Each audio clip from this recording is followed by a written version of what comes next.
Imagine a continent, not Europe with its ancient monarchies and its long-established borders, but a vast and lush new world, bathed by two oceans, where nature was grand and the promise of a future yet unwritten.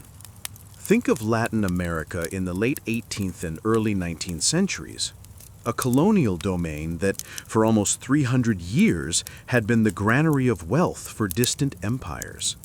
It was a land of stark contrasts, imposing mountains and dense jungles, vibrant cities and vast unexplored expanses, a complex yet rigidly stratified society where the opulence of a few contrasted with the misery of many. Yet beneath the surface of colonial order, a silent effervescence began to bubble. The air was charged with new ideas, whispered in salons and squares, brought by ships crossing the Atlantic. Loyalty to the Spanish crown, once unquestionable, began to be corroded by a growing sense of self-identity, of a distinct destiny. Like a dormant volcano beginning to tremble, colonial America was on the threshold of a seismic transformation, about to explode in a quest for freedom and self-determination. This is not just a tale of battles and conquests, but the saga of a continent searching for its voice, of a people who dared to dream of independence and unity. And at the center of this storm, a figure would emerge who, with his vision, his passion, and his sword, would shape the destiny of entire nations, becoming the liberator of a continent. While colonial society in Spanish America seethed with internal tensions, powerful winds of change blew from across the Atlantic, carrying with them the ideas that would ignite the flame of revolution. The Enlightenment, an intellectual movement that flourished in Europe in the 18th century, preached reason, individual liberty, equality, and criticism of monarchical absolutism and the Church's privileges. Thinkers like Rousseau, Voltaire, and Montesquieu advocated popular sovereignty, the separation of powers, and the natural rights of man. Their works, though often prohibited, circulated clandestinely in the colonies, inspiring the Creole elites. These ideas did not remain merely in the realm of theory. They materialized in revolutions that shook the world. The American Revolution, 1776, with its Declaration of Independence and the creation of a republic based on the principles of liberty and self-government, was a beacon for the Creoles. It demonstrated that it was possible for a colony to free itself from its metropolis and build a new political system. The United States' victory over the powerful British Empire was an inspiration and proof that freedom was attainable. Soon after, the French Revolution, 1789, exploded in Europe, overthrowing the absolute monarchy and proclaiming the ideals of liberty, equality, and fraternity. Although its developments were complex and bloody, the French Revolution demonstrated the power of popular will and the ability to radically transform social and political structures. The Napoleonic Wars that followed, with Napoleon's invasion of Spain and the deposition of King Ferdinand VII, created a power vacuum in the metropolis, a golden opportunity for the American colonies to initiate their own independence movements. These events, combined with the Haitian Revolution, the only successful slave revolt that led to the independence of a nation in the New World, showed that change was not only possible, but inevitable. The ideas of the Enlightenment and the example of the Atlantic revolutions provided the ideological framework and practical inspiration for the Creole leaders who dreamed of liberating Spanish America from colonial rule. The stage was set for the emergence of a leader who would translate these ideals into action. It was in this scenario of a new world in effervescence, where the ideas of liberty and revolution simmered, that on July 24, 1783, in the city of Caracas, in the Captaincy General of Venezuela, Simón Bolívar was born. He came into the world into one of the wealthiest and most prominent families of the Venezuelan Creole aristocracy. His parents, Juan Vicente Bolívar y Ponte and María de la Concepción Palacios y Blanco were descendants of Spanish colonists who had arrived in America in the 16th century. The family owned vast land properties, copper mines, and sugarcane and cocoa plantations, as well as hundreds of slaves. Bolívar's birth was that of a privileged boy, destined for a life of comfort and influence. However, his childhood was marked by a series of tragic losses that would profoundly shape his personality and his worldview. His father, Juan Vicente, passed away when Simón was just 2 years old. His mother, María de la Concepción, a strong and devout woman, assumed responsibility for raising the children and managing the family's vast fortune. Bolívar's birth was that of a privileged boy, destined for a life of comfort and influence.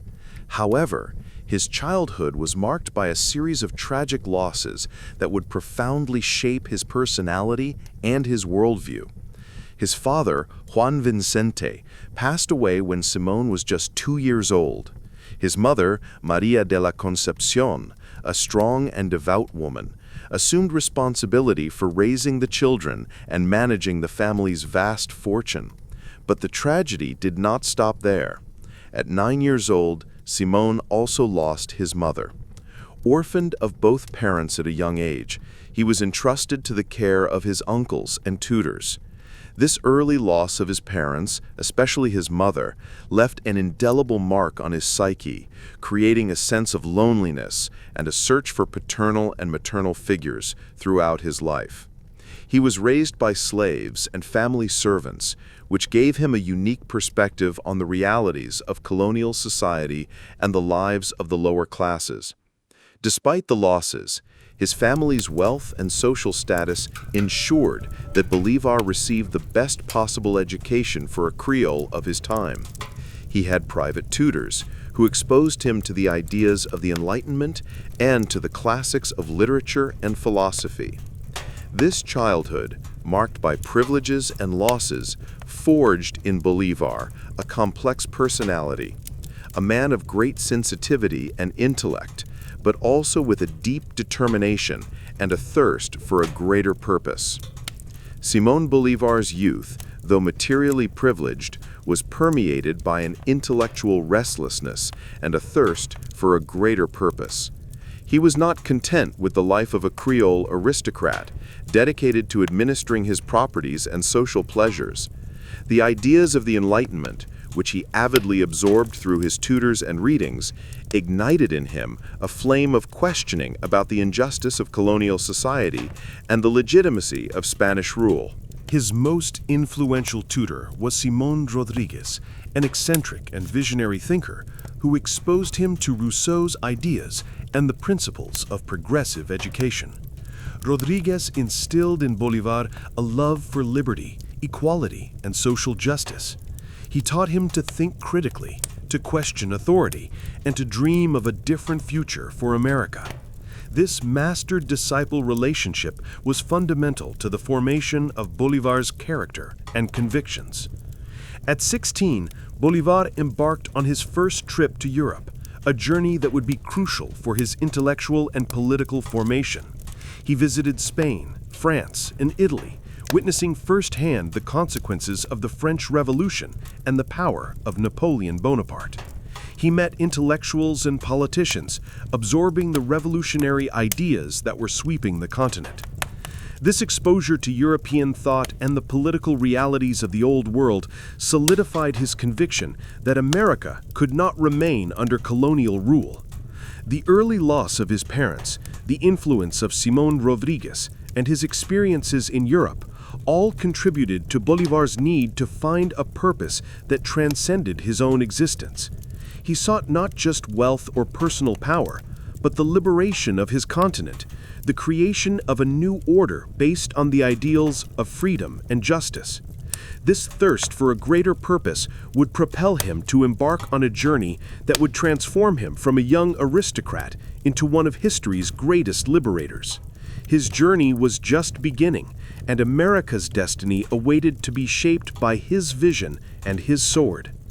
Simón Bolívar's childhood and youth, though marked by personal losses, were also a period of privileged education that exposed him to the most advanced ideas of his time. As a member of the Creole aristocracy, he had access to a series of private tutors, each contributing to the formation of his mind and convictions. This education was not limited to formal learning. It was an immersion in the currents of thought sweeping the Atlantic, preparing him for the role he would play in history. At 16, in 1799, Simón Bolívar embarked on his first journey to Europe, a journey that would be crucial for his intellectual, political, and personal formation. This trip was not a simple tourist excursion. It was an immersion in the currents of thought and events that were reshaping the old world. His first stop was Spain, where he completed his studies and married María Teresa Rodríguez del Toro y Alaiza, a young Spanish noblewoman. Life at the Spanish court exposed him to the rigidity of the absolutist monarchy and the decadence of an empire that, though still vast, was in decline. He observed the bureaucracy, corruption, and Spain's inability to adapt to new times, which reinforced his conviction that America needed a different destiny. In 1802, Bolívar and María Teresa returned to Venezuela. However, Bolívar's conjugal happiness was tragically short-lived. Just 8 months after the marriage, in January 1803, María Teresa died of yellow fever. This devastating loss, the death of his first and only love, was a deep blow to Bolívar. He swore never to marry again, a vow he kept throughout his life. This personal tragedy propelled him even further in his search for a greater purpose in life, channeling his energy into politics and revolution. After his wife's death, Bolívar returned to Europe in 1803, plunging into a period of mourning but also of intense formation. He spent significant time in Paris, which was then the epicenter of revolutionary ideas and Napoleonic power. He witnessed the rise of Napoleon Bonaparte, who had proclaimed himself Emperor of the French. Napoleon's coronation, with all its pomp and grandeur, would have left a lasting impression on Bolívar, showing him the power of a charismatic leader and the ability to transform the established order. However, he also saw the dark side of the empire, the suppression of liberties, and the tyranny that hid behind military glory. Among his first instructors, Simón Rodríguez stands out, an eccentric but deeply influential figure. Rodríguez was a philosopher, educator, and social thinker who had avidly absorbed the ideas of Jean-Jacques Rousseau, especially those expounded in his work Emile or On Education. Far from traditional pedagogical methods, Rodríguez sought to instill in Bolívar a love for liberty, equality, and social justice. He taught him to think critically, to question established authority, and to dream of a different future for America. Rodríguez was not only transmitting knowledge, he awakened in Bolívar a social consciousness and idealism that would be pillars of his life. He took him on nature walks to observe the lives of peasants and slaves, exposing the young aristocrat to the realities of colonial society and the injustices that sustained it. This master-disciple relationship was fundamental, indelibly shaping Bolívar's character and convictions. Other tutors also contributed to his formation. Andrés Bello, one of the greatest Latin American intellectuals of his time, was another important mentor. Bello taught Bolívar Latin, grammar, history, and geography, enhancing his intellectual skills and his understanding of the world. The Bolívar family's vast library was also an invaluable resource, where young Simón devoured works by Enlightenment philosophers like Voltaire, Montesquieu, Diderot, and, of course, Rousseau. He read about the French Revolution, the American Revolution, and the ideals of liberty and republic that were transforming Europe and the New World.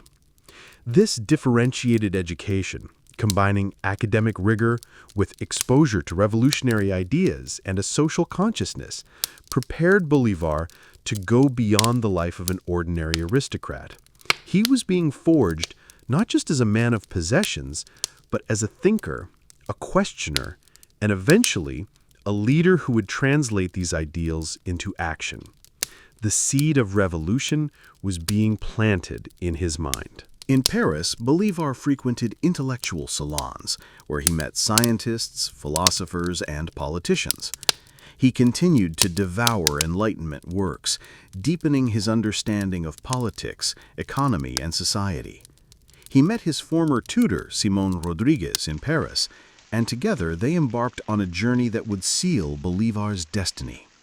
Bolívar's second trip to Europe culminated in a moment that would become legendary and would seal his destiny as the liberator of America, the oath on Monte Sacro. In 1805, while traveling through Italy with his former tutor Simón Rodríguez and his friend Fernando Rodríguez del Toro, Bolívar arrived in Rome. The Eternal City, with its grandiose ruins and glorious past, would have exerted a profound influence on young Bolívar. He walked among the vestiges of the Roman Empire, contemplating the rise and fall of civilizations, the ephemerality of power, and the human quest for glory and freedom. It was in this setting of historical reflection that Simón Rodríguez, with his wisdom and his ability to inspire, led Bolívar to Monte Sacro, a hill on the outskirts of Rome, historically associated with a retreat of the Roman plebeians in search of freedom. Atop Monte Sacro, before the ruins that bore witness to the grandeur and decadence of empires, Simón Rodríguez challenged Bolívar to reflect on America's destiny. He urged him not to be content with the life of an aristocrat, but to embrace a greater purpose. And it was there, in that symbolic place of freedom and resistance, that Bolívar, at just 22 years old, made a solemn and unforgettable oath. With his hand raised, he proclaimed, "I swear by this knee. I swear by the soul of my parents. I swear by them. I swear by my honor, and I swear by my homeland, that I shall give no rest to my arm, nor repose to my soul, until I have broken the chains that oppress us by the will of Spanish power." This oath on Monte Sacro was not a mere act of rhetoric. It was a lifelong commitment, a point of no return. There, Bolívar transformed his intellectual restlessness into a personal and unwavering mission. He would not just be a rich Creole, he would be the liberator. The seed of independence, which had been planted in his mind by his tutors and the ideas of the Enlightenment, now germinated in a sacred oath, a pact with his destiny and with the future of America. From that moment on, Bolívar's life would be dedicated to the cause of freedom, and his sword would become the instrument of a revolution that would forever change the map of the New World. Simón Bolívar's life, though destined for greatness, was deeply marked by a personal tragedy that, paradoxically, would propel him even further in his mission. In 1802, after his return from his first trip to Europe, Bolívar had married María Teresa Rodríguez del Toro y Eliza, a young Spanish woman with whom he was deeply in love. The union seemed to promise a life of happiness and stability for the young aristocrat. However, Bolívar's conjugal happiness was brutally interrupted. Just 8 months after the wedding, in January 1803, María Teresa died of yellow fever, a common and devastating disease in tropical America. The loss of his wife, his first and only great love, was a crushing blow to Bolívar. He was desolate, plunged into deep mourning and a pain that would accompany him for the rest of his life. This personal tragedy had a profound impact on Bolívar's psyche and his trajectory. He swore never to marry again, a vow he kept throughout his life. María Teresa's death freed him, in a way, from the expectations of a domestic life and the administration of his vast properties. The pain of loss channeled his energy into a greater purpose, a cause that transcended his own existence. He found in politics and revolution a new meaning for his life, a way to fill the void left by his wife's absence. Maria Teresa's tragedy not only shaped Bolivar's personal destiny, but also America's destiny. If she had lived, perhaps Bolivar would have been content with the life of a rich landowner, and the history of South American independence might have been very different. But the loss propelled him forward to a tireless pursuit of freedom and justice, transforming him from a young aristocrat into a revolutionary leader, a man who would find his purpose and passion in the liberation of a continent. The pain of loss became the seed of his unwavering determination. Simón Bolívar's formation as a liberator was a complex process, and the influence of his mentors played a crucial role in shaping his mind, his convictions, and his vision. Besides Simón Rodriguez, whom we have already mentioned, other thinkers and public figures contributed to his development. Andrés Bello, one of Latin America's greatest humanists and intellectuals, was one of his first tutors. Bello, with his erudition and passion for knowledge, taught Bolívar Latin, grammar, history, and geography. He instilled in young Simón a love for classical literature and philosophy, honing his intellectual skills and his ability to express himself. Bello would be a constant figure in Bolívar's life, serving as an advisor and diplomat in his later years. During his travels in Europe, Bolívar had the opportunity to meet prominent figures who broadened his perspective. In Paris, he met the naturalist and explorer Alexander von Humboldt, whose ideas about the nature and geography of Latin America would have fascinated Bolívar. Humboldt, who had explored vast regions of the continent, provided Bolívar with a deeper understanding of America's natural wealth and diversity, reinforcing his vision of a united continent. Napoleon Bonaparte's influence, though complex and ambivalent, was also significant. Bolívar admired Napoleon's military genius and his ability to transform the established order. He witnessed Napoleon's coronation as emperor, an event that impressed him with the grandeur of power. However, Bolívar also criticized Napoleon's authoritarianism and his betrayal of the French Revolution's republican ideals. This ambivalence shaped Bolívar's vision of leadership. He wanted to be a liberator, not a tyrant. The Bolívar family's vast library was also a silent mentor. In it, he devoured works by Enlightenment philosophers like Locke, Montesquieu, Voltaire, and Rousseau, absorbing the principles of liberty, equality, and popular sovereignty.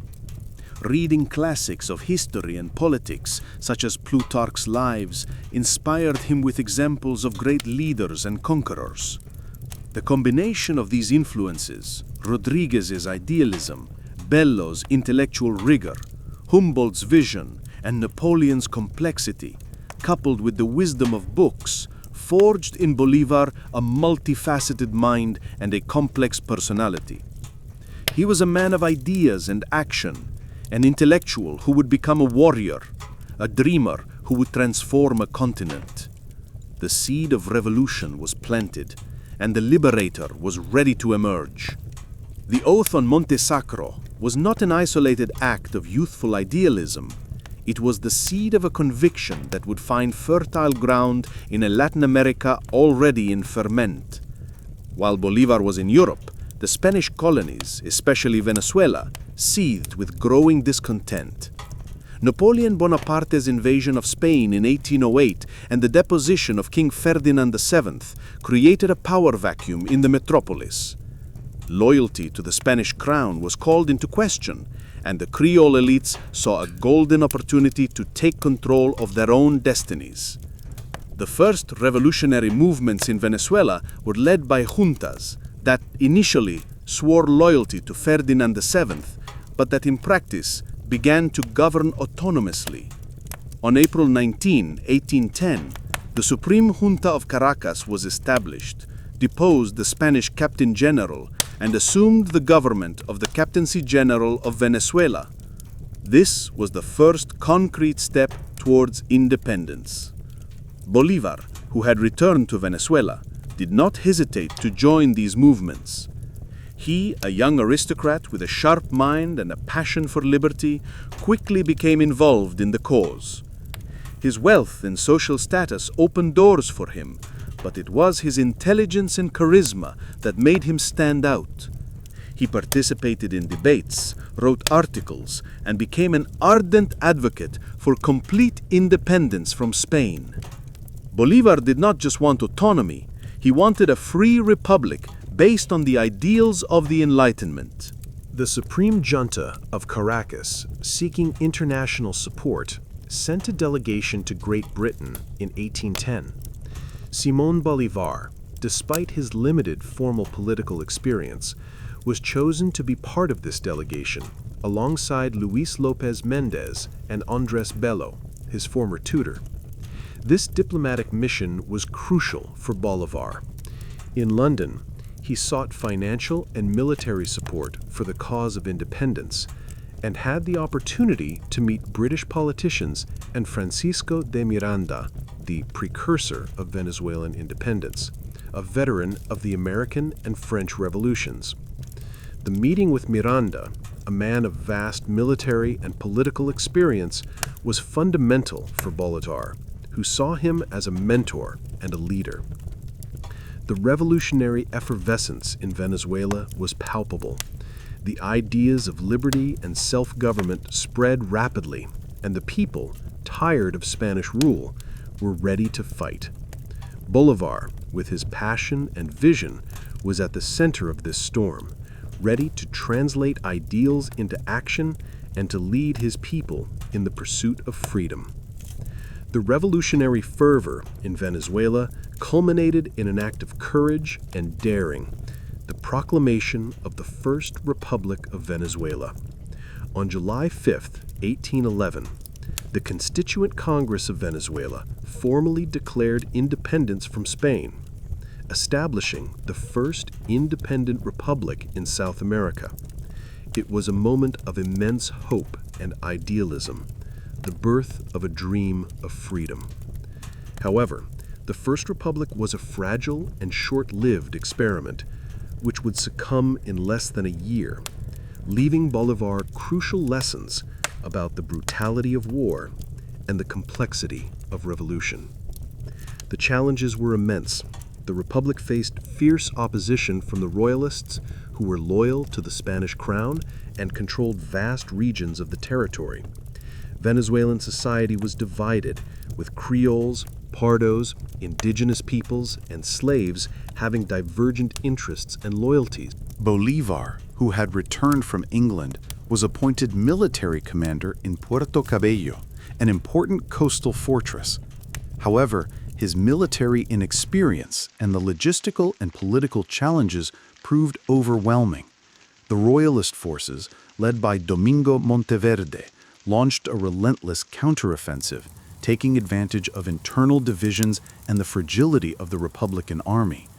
To make matters worse, the Republic was hit by a catastrophic event, a devastating earthquake on March 26, 1812, which struck Caracas and other Republican cities, causing thousands of deaths and widespread destruction. Royalists and the clergy skillfully interpreted the earthquake as divine punishment for the rebellion against the Spanish crown, undermining the morale and faith of the population in the Republic. The final blow came with the fall of Puerto Cabello, the fortress under Bolívar's command. The Royalist garrison, which was under his control, rebelled and handed the fortress over to Monteverde. This event was a military disaster and a personal humiliation for Bolívar. With the fall of Puerto Cabello, the First Republic collapsed. Francisco de Miranda, the precursor, signed the capitulation of San Mateo in July 1812, surrendering to the Spanish.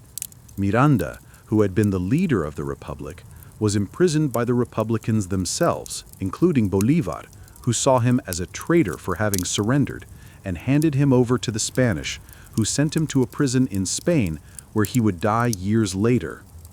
The failure of the First Republic was a bitter lesson for Bolívar. He learned about the importance of unity, military discipline, the need for strong leadership, and the relentless brutality of war. He understood that freedom would not be won by ideals alone, but with blood and iron. This defeat, though painful, was the crucible where the future liberator would be forged, transforming his inexperience into wisdom and his passion into unwavering determination. The failure of the First Republic and the brutal royalist repression that followed left a deep mark on Simón Bolívar. He understood that the war for independence could not be fought with half measures. The cruelty of the royalists, who massacred prisoners and persecuted patriots, demanded an equally ruthless response. It was in this context of despair and fury that Bolívar, on June 15, 1813, in Trujillo, issued the infamous Decree of War to the Death. This decree was a declaration of total war, a scorched earth policy that divided the population into two irreconcilable camps, patriots and royalists. It proclaimed that every Spaniard who does not conspire against tyranny in favor of this just cause by the most active and effective means shall be considered an enemy and punished as a traitor, and consequently shall be put to death. On the other hand, every American who does not serve with his life and fortune the cause of liberty shall be considered an enemy and punished as a traitor. The message was clear and brutal. There was no neutrality. Whoever was not with the revolution was against it. The decree of war to the death was a direct response to the royalists' policy of terror, who, under the command of figures like José Tomás Boves and his army of llaneros, plains cowboys, committed atrocities against the civilian population and patriots. Bolívar believed that this brutality was necessary to instill fear in the enemies of independence and to galvanize popular support for the Republican cause. He saw the decree as a way to purify the war, to eliminate dubious elements, and to force everyone to choose a side. The consequences of the decree were terrible. It led to an escalation of violence and a vicious cycle of retribution, with massacres and atrocities committed by both sides. Thousands of Spaniards and Royalist Creoles were executed, and the war became even bloodier and more relentless. The decree of war to the death is one of the most controversial aspects of Bolívar's legacy, a testament to the brutality of the War of Independence and the difficult choice that revolutionary leaders had to make to achieve freedom. Bolívar, the idealist, was transforming into a ruthless warrior, willing to use all necessary means to achieve his goal. Armed with the lesson of the First Republic's failure and the relentless determination of the decree of war to the death, Simón Bolívar launched himself into one of the most spectacular and audacious military campaigns in the history of Latin American independence, the Admirable Campaign. Begun in May 1813, this campaign was a testament to Bolívar's military genius and his ability to turn defeat into victory. After the collapse of the First Republic, Bolívar had exiled himself to Cartagena, New Granada, modern-day Colombia. There he wrote his famous Cartagena Manifesto, where he analyzed the causes of the Republic's failure and called for the union of the provinces and the continuation of the struggle for independence. With the support of the government of New Granada, Bolívar gathered a small force of about 500 men, but with unwavering determination. The Admirable Campaign was a lightning march through the Venezuelan Andes, a military feat that took the Royalists completely by surprise. Bolívar, with his speed and audacity, advanced rapidly, defeating Royalist forces in a series of battles and skirmishes. He used guerrilla warfare tactics, taking advantage of the mountainous terrain and surprise to disorient and annihilate his enemies. With each victory, his army grew, with volunteers joining the cause of freedom. In just 3 months, Bolívar and his troops covered hundreds of kilometers, liberating cities like Mérida, Trujillo, and Barinas. The population, tired of Spanish rule and inspired by Bolívar's leadership, hailed him as a hero. On August 6, 1813, Bolívar triumphantly entered Caracas, the capital of Venezuela, which had been freed from Royalist control. The admirable campaign was a resounding success, a rebirth of the Republic, and proof of Bolívar's ability to lead and inspire. With the liberation of Caracas, the Second Republic of Venezuela was proclaimed. Bolívar was hailed as the Liberator, a title that would accompany him for the rest of his life. The admirable campaign was not just a military victory, it was a moral and political triumph that reignited the flame of independence in Venezuela and established Bolívar as the supreme leader of the revolution. However, the fight was far from over, and new challenges awaited the Liberator. The proclamation of the Second Republic of Venezuela, though a spectacular triumph, would be a period of intense struggle and, eventually, another bitter failure for Simón Bolívar. The Republic faced internal and external challenges that would prove overwhelming, plunging Venezuela into a brutal social war. The main enemy of the Second Republic was not regular Spanish forces, but a new and terrible adversary, José Tomás Boves, an Asturian who had become a charismatic leader of an army of llaneros, cowboys from the Venezuelan plains. Boves, with his ferocity and cruelty, exploited the social and racial tensions of colonial society. He promised freedom and land to slaves and pardos, inciting them to fight against the Republican Creole elite, whom they saw as their true oppressors. Boves's army, known as the Infernal Legion, was a force of light cavalry, but extremely effective and brutal. They were masters of guerrilla warfare, attacking with speed and ferocity, and did not hesitate to commit atrocities against the civilian population and patriots. The war transformed into a social and racial conflict, with Boves's llaneros massacring Creoles and plundering their properties. Bolívar and the Republican leaders, though ideologically committed to liberty and equality, were seen by many llaneros as part of the same elite that had oppressed them for centuries.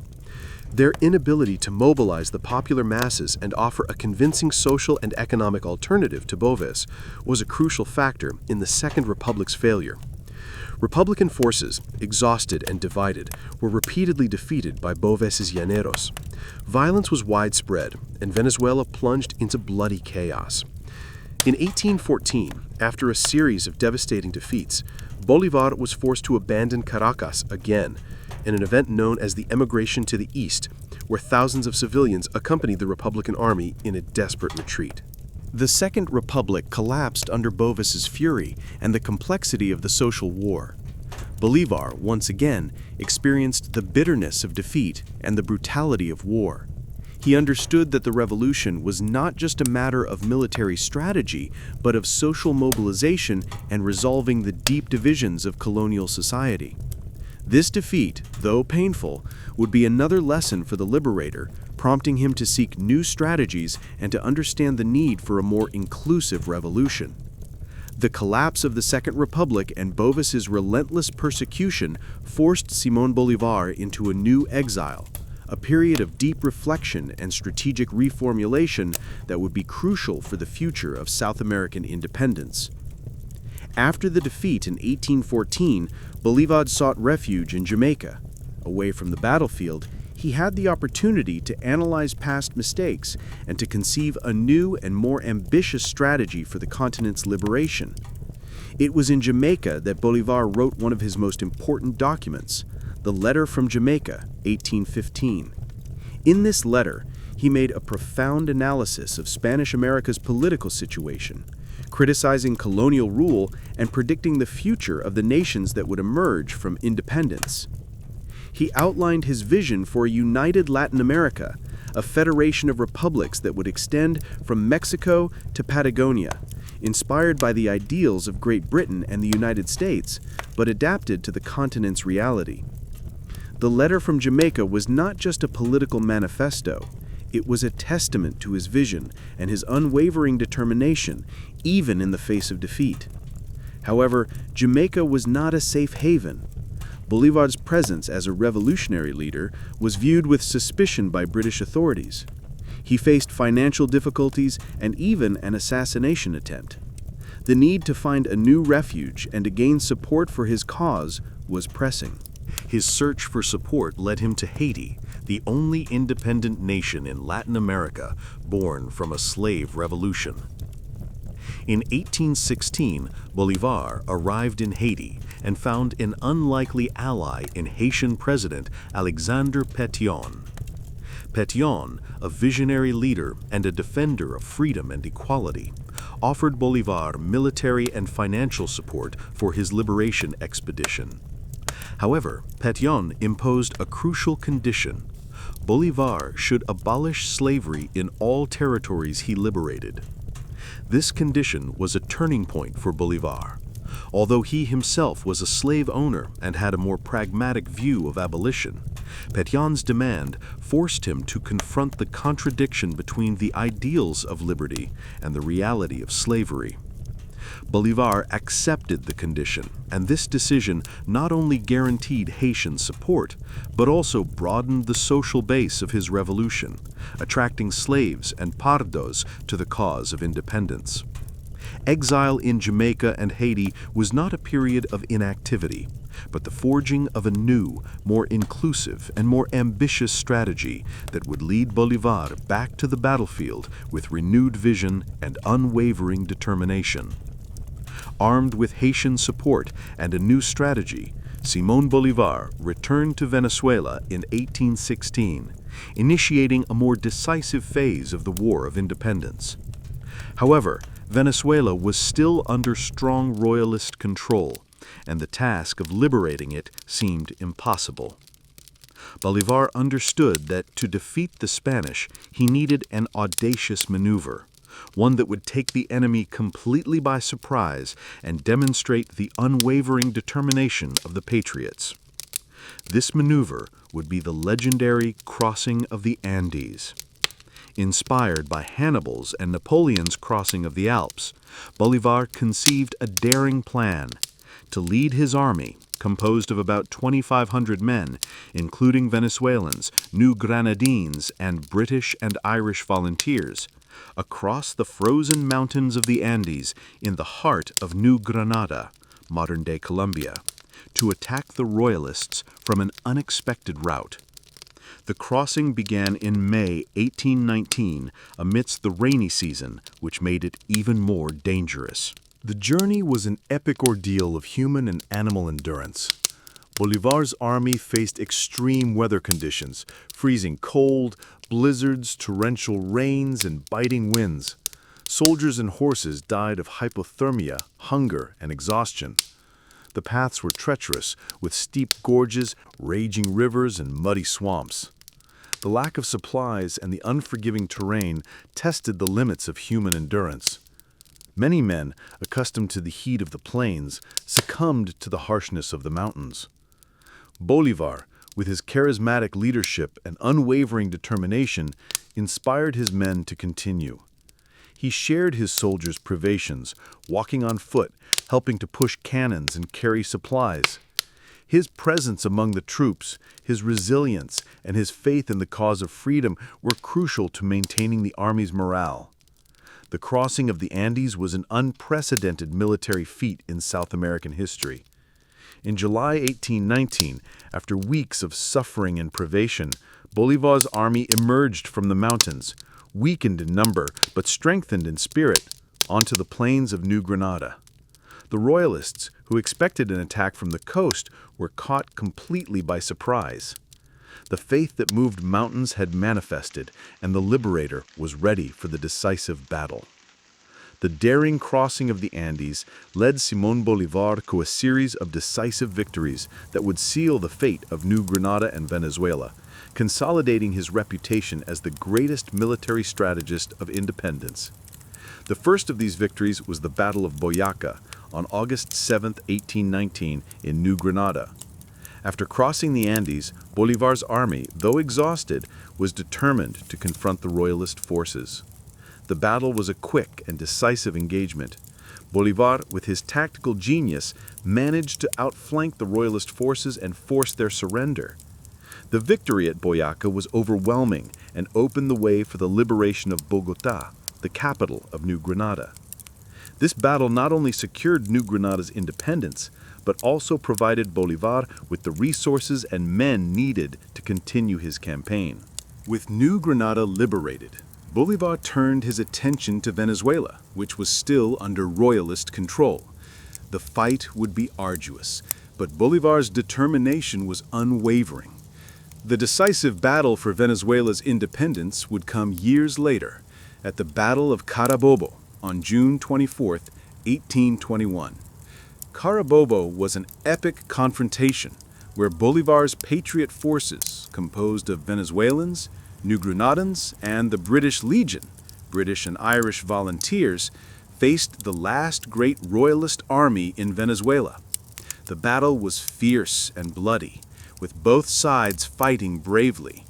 Bolivar, with his charismatic leadership and tactical skill, managed to maneuver his forces to outflank the enemy and launch a devastating attack.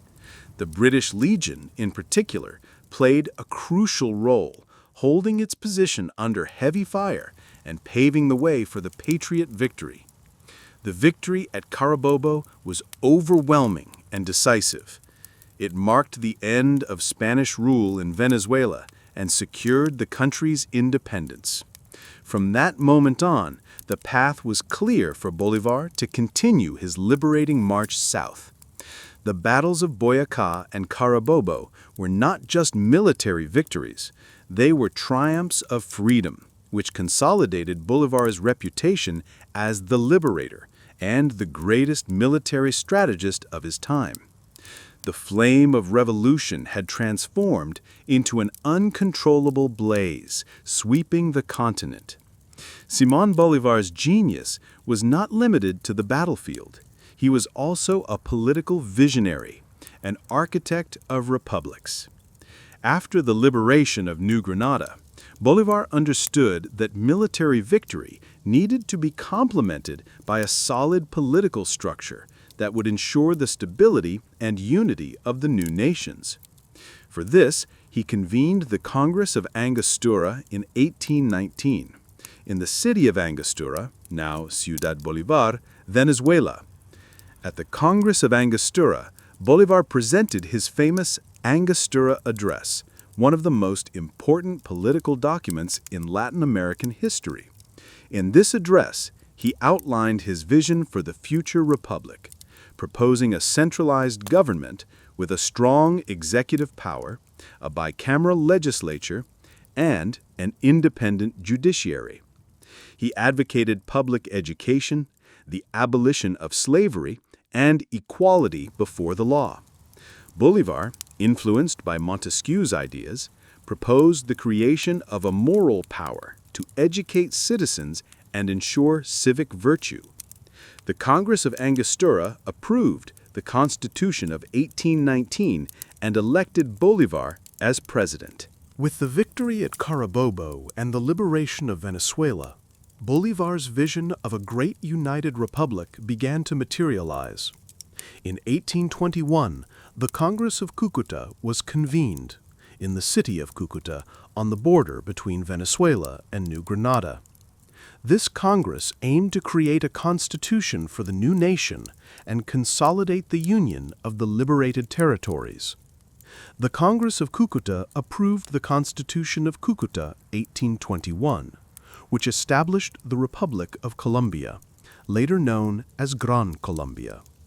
This new nation included the territories of Venezuela, New Granada, Colombia and Panama, and Ecuador. Bolívar was elected the first president of Gran Colombia, and Francisco de Paula Santander his vice president. The Congress of Cúcuta was a milestone in the history of independence, the materialization of Bolívar's dream of a great united nation.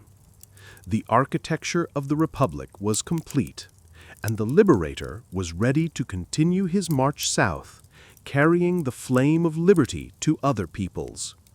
The creation of Gran Colombia in 1821 was the apex of Simón Bolívar's dream of a united and independent Latin America. For Bolívar, unity was the key to the strength and stability of the new nations. He believed that, fragmented, the republics would be vulnerable to new foreign interventions and internal conflicts. Gran Colombia was the materialization of his vision of a great nation that could rival European powers and ensured the freedom and prosperity of its peoples. Gran Colombia was a vast and diverse territory, encompassing most of northern South America. Its creation was a remarkable political and military feat, requiring the union of different regions and the overcoming of local rivalries. Bolívar, as president, dedicated himself to building the institutions of the new republic, unifying its laws, and promoting education and economic development. He saw Gran Colombia as the first step towards an even larger federation, which would include all liberated nations of Spanish America. Despite its difficulties, Gran Colombia was an audacious and inspiring experiment. It represented Bolívar's most ambitious attempt to create a united nation in Latin America, a beacon of freedom and sovereignty. Its creation was a testament to Bolívar's idealism and his unwavering belief in the potential of a united continent. The dream of a united America, though ephemeral in its original form, would continue to inspire generations of Latin American leaders and thinkers. With Gran Colombia established, Simón Bolívar turned his attention south, where the struggle for independence still raged. Peru, the last great royalist stronghold in South America, needed to be liberated. However, another legendary figure was already in action in the southern part of the continent, José de San Martín, the liberator of the South, who had liberated Argentina, Chile, and was now in Peru. The meeting between Bolívar and San Martín in Guayaquil, Ecuador, in July 1822 was one of the most emblematic and mysterious moments in the history of Latin American independence. Two of the continent's greatest military and political leaders met to discuss the future of South America. The meeting was private, and the exact details of their conversations remain a mystery, fueling speculation and debate among historians. San Martín, a more pragmatic and cautious general, had liberated Chile and Peru through strategic and well-planned campaigns. He advocated the idea of constitutional monarchies for the new nations, believing that republics would be too fragile to survive. Bolívar, in turn, was an ardent Republican, advocating centralized and strong governments. The ideological and strategic differences between the two leaders were clear. San Martín, who had sacrificed much for the cause of independence, offered Bolívar the leadership of the combined forces for the final liberation of Peru. However, Bolívar, with his ambition and his vision of a united America under his leadership, did not accept San Martín's proposal to govern jointly. After the meeting, San Martín made a surprising decision.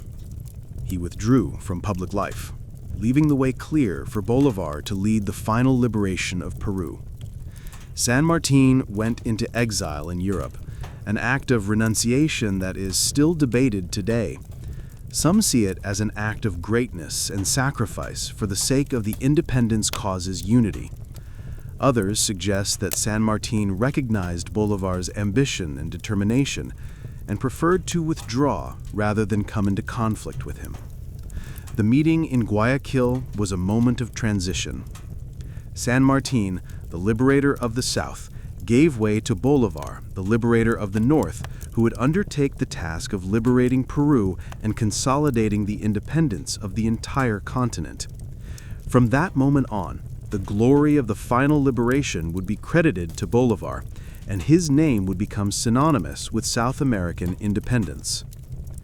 With San Martín's withdrawal, the path was clear for Simón Bolívar to lead the final liberation of Peru, the last and most important royalist stronghold in South America. Peru, with its vast wealth and strong Spanish military presence, was the true heart of colonial power. The task was monumental, but Bolívar, at the height of his military and political genius, was ready for the challenge. In 1823, Bolívar arrived in Peru, receiving full powers from the Peruvian Congress to lead the war. He reorganized the Patriot Army, incorporating San Martin's forces and recruiting new volunteers. The campaign for Peru was arduous, punctuated by logistical challenges, diseases, and fierce royalist resistance. However, Bolívar's determination was unwavering. The decisive battle for Peru's independence took place at Ayacucho on December 9, 1824. Although Bolívar was not personally present, he was in Lima coordinating the campaign. His general Antonio José de Sucre led the Patriot forces in an overwhelming victory over the Royalist army. The Battle of Ayacucho was a spectacular military triumph, which sealed Peru's independence and marked the end of Spanish rule in continental South America. From that moment on, Spain no longer possessed significant armies on the continent. With Peru liberated, Bolívar continued his march south towards Upper Peru, modern-day Bolivia. In 1825, this region was declared independent, and in honor of the liberator, it was named Bolivia. Bolívar drafted a constitution for the new nation, which included elements of his ideal of a strong executive power and a moral power. The creation of Bolivia was the apex of Bolívar's glory, the recognition of his fundamental role in the liberation of a continent. In this period, Bolívar was the undisputed leader of a vast territory stretching from Venezuela to Bolivia. He was the president of Gran Colombia and had liberated 5 nations. His reputation was legendary, and he was hailed as the greatest hero of his time. The glory of victory was his, and the dream of a united Latin America seemed closer than ever. The glory of Simón Bolívar's military victories was quickly overshadowed by the immense challenges of political unity. The dream of a cohesive Gran Colombia and a Latin American federation proved to be much more fragile than he imagined. The vast territorial expanses, regional differences, political rivalries, and the personal ambitions of local leaders began to corrode the great republic that Bolívar had built. Gran Colombia faced deep structural problems. The lack of infrastructure and communication between the different regions hindered centralized administration. Local economies, which had been shaped by the colonial system, were more geared towards trade with the metropolis than towards regional integration. Furthermore, local elites, who had fought for independence, now sought autonomy and power for themselves, resisting the authority of a strong central government. Political rivalries were intense. The vice president of Gran Colombia, Francisco de Paula Santander, who administered New Granada while Bolívar was campaigning in the south, had a more federalist and liberal vision, in contrast to Bolívar's centralizing and conservative vision. This ideological divergence led to a growing conflict between the two leaders, undermining the republic's unity. Bolívar's own personality, who was a charismatic leader and a military genius, but who often showed an authoritarian and impatient temperament with civil politics, contributed to the challenges. He was a man of action, accustomed to commanding armies and making quick decisions, and had difficulty dealing with the debates and negotiations of democratic politics. Regional divisions were deep. Venezuela, New Granada, and Ecuador, although united in Gran Colombia, possessed distinct identities and interests. The desire for local autonomy and resentment towards the central government in Bogotá grew. The fragility of unity manifested in revolts and conspiracies, with local leaders seeking secession and the formation of independent republics. The dream of a united America, which had been the driving force of Bolívar's life, was beginning to unravel before the complexity of political reality. The last years of Simón Bolívar's life were marked by profound disillusionment. The liberator, who had dreamed of a united and prosperous Latin America, saw his great project crumble before his eyes. Gran Colombia's internal divisions deepened, and political rivalries transformed into conspiracies and assassination attempts. In 1828, Bolívar, frustrated with anarchy and fragmentation, tried to impose a more centralizing constitution, which would give him almost dictatorial powers. This measure, known as the Bolivar's dictatorship, generated even more opposition and resentment, especially among liberals and federalists. His popularity, once immense, began to decline, and he was accused of wanting to become a monarch. His health also began to deteriorate.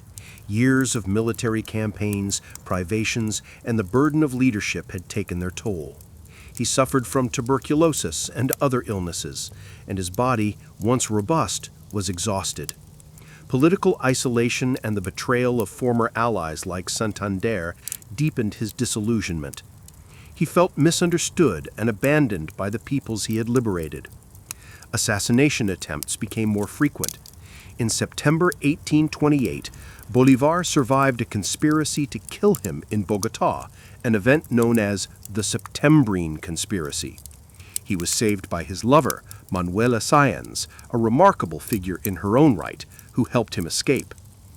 This episode reinforced his paranoia and his distrust of his political enemies. In 1830, Gran Colombia, Bolívar's great dream, disintegrated. Venezuela and Ecuador separated, and New Granada, modern-day Colombia, became an independent republic. Bolívar, seeing his life's project undone, resigned from the presidency and tried to leave for exile in Europe. However, his health was already too debilitated and he could not embark. The last months of his life were spent in Santa Marta, Colombia, a sick and disillusioned man, but still with the flame of liberty in his heart. On December 17, 1830, at the Quinta de San Pedro Alejandrino, near Santa Marta, Colombia, Simón Bolívar, the liberator of 6 nations, passed away. He was only 47 years old. His death was the end of an extraordinary life, marked by glories and tragedies, victories and disappointments. The causes of his death were attributed to tuberculosis, a disease that had consumed him for years. However, some historians and conspiracy theorists suggest other possibilities, including poisoning. Regardless of the exact cause, the fact is that Bolívar died a sick, exhausted, and disillusioned man, seeing his great dream of a united America undone.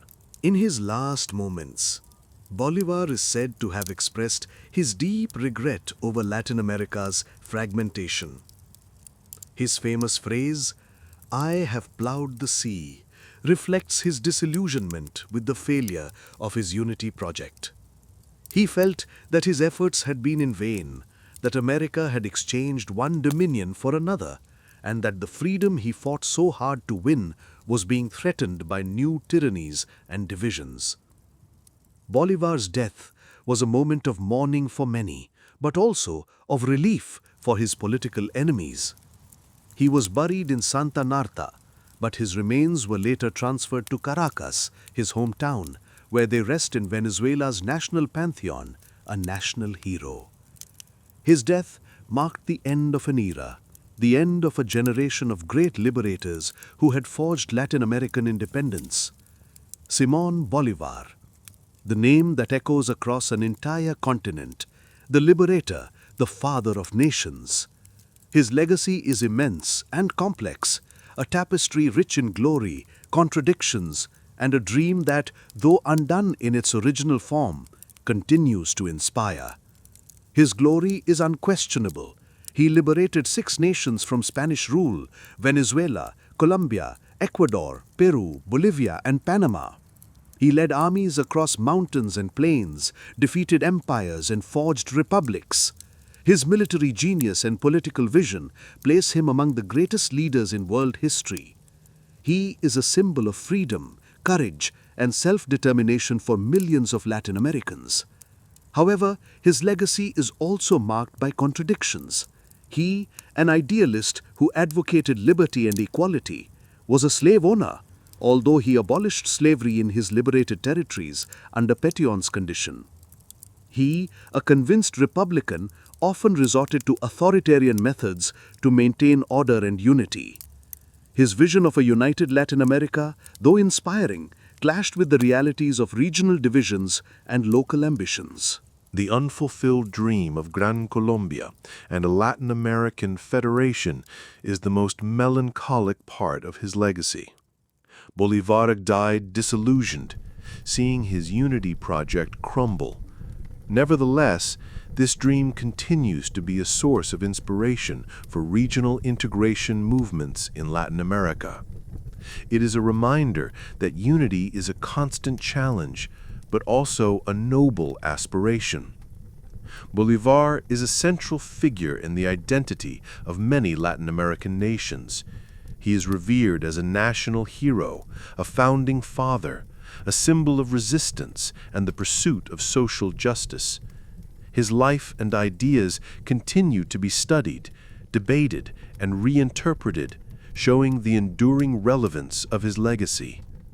He was a man of his time, but his struggles and ideals resonate to this day, an invitation to continue dreaming of a free, just, and united America.